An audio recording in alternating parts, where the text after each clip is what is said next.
Once your player has mastered the power V drill, what we're going to do is we're going to have them finish the swing. Now, what I teach here at Parker Training is I teach a top hand release, and I'm going to tell you exactly why. The top hand release occurs after the power V. So you drive to your V, you snap your bat head towards the pitcher's head. At this point right here, we're going to continue to let that bat head work around our body in the exact same plane that we started on, right in here. Now, the reason I like the top hand release is simple. It takes the top hand out of the picture, takes it out of the equation. If I was to turn contact point, push through to my V, and let that bat head continue, I'm keeping that bat head on the exact same orbit all the way around my swing. I'm going to be able to catch pitches that I may not be timed very well out here because I'm pushing through to a V and I'm getting long. A lot of problems occur in the top hand. What happens is that players will get short to the ball here, but at this point right in here, the top hand will start to roll, and they will shift that bat head from one plane to the next, and a lot of times what you'll see is you'll see the ball just kind of dribbling and hit the top of the ball and they just kind of nub it and they dribble it out. So top hand release drill, and as you do this, make sure push to the V and release.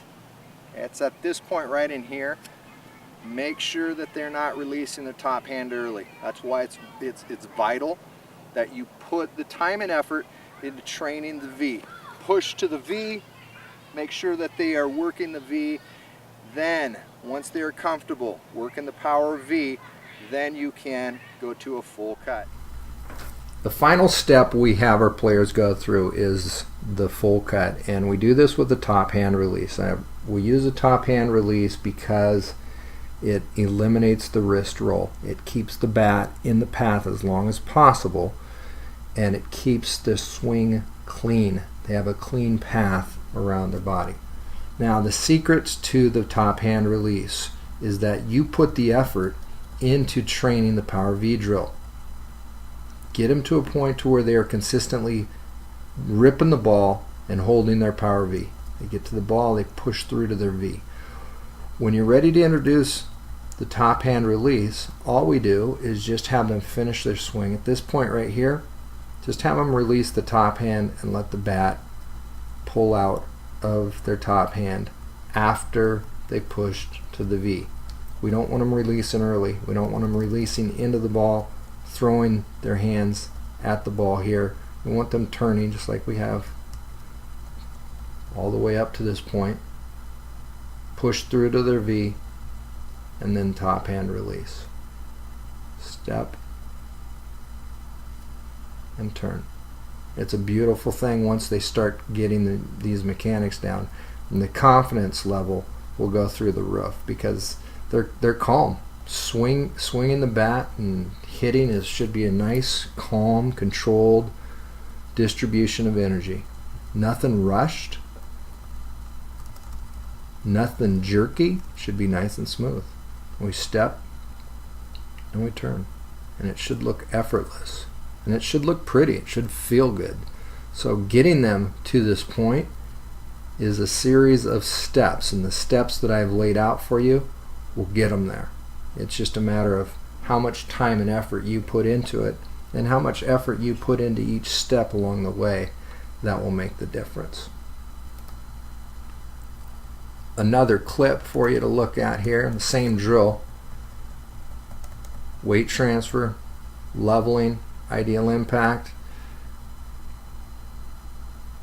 and extension through the ball. Getting nice and long through the ball. Now, I wanted to show you this video clip because it's really important we talk about rhythm, tempo, and timing. Rhythm, tempo, and timing is what sets great hitters apart. In this video clip here, we have Eric going into his heel plant, and he goes into it a little bit early.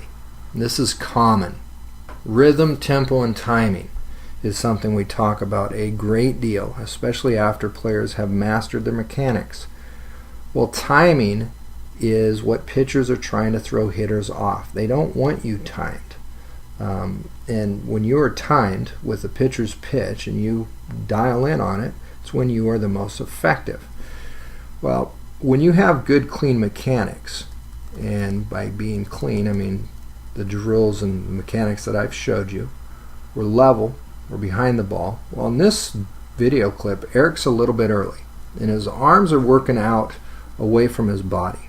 But because he has good mechanics, he's keeping that bat head in the path of the ball, and he's extending through the ball. So he's still picking up a good part of that ball with the bat and distributing a good portion of his energy. Now, is it at ideal impact? No. Is he still going to get a really nice base hit out of this? Absolutely. And you can see it as he extends long through it. He pushes through to his V here, and now he releases. And this is just a great clip. It's a great clip of demonstrating where his timing doesn't always have to be dialed in. And matter of fact, it's not going to be. Most of the time, players are going to be early. A lot of times, they're not at ideal impact. And the difference is, at this point right here, do you make contact with it, or do you roll your wrists over the top of it? I see a lot of wrist rolling occurring right here, and that is a product of several things: weight transfer, the distribution of weight, swinging off one axis, rotating with your hitter's box intact. When you put these mechanics together and you put all these elements together, the end result is awesome, because this is a sweet swing, nice and controlled, nice and calm. And for a kid that's not very big, he has a ton of pop in his bat, and he rips the ball all over the yard, and it's controlled. So from this point right in here, once you have them comfortably taking rips in motion, then you're going to be working on velocity, cranking the speed up, working on getting the rhythm, tempo, and timing down, and establishing that plant foot. That plant foot is what establishes your rhythm, tempo, and timing. As soon as this front foot goes down, it's showtime. So if your players are early, then they have to learn to hover that foot longer. They have to hold it. They have to hold it, hold it, hold it, hold it, hold it, hold it, until that ball is in their hitting zone. And the only way you're going to get to that point is by repping it out, repping it out, repping it out. But as far as the mechanics and getting them to swing and optimize their stroke, this system will get them there. So go get them. Good luck to you.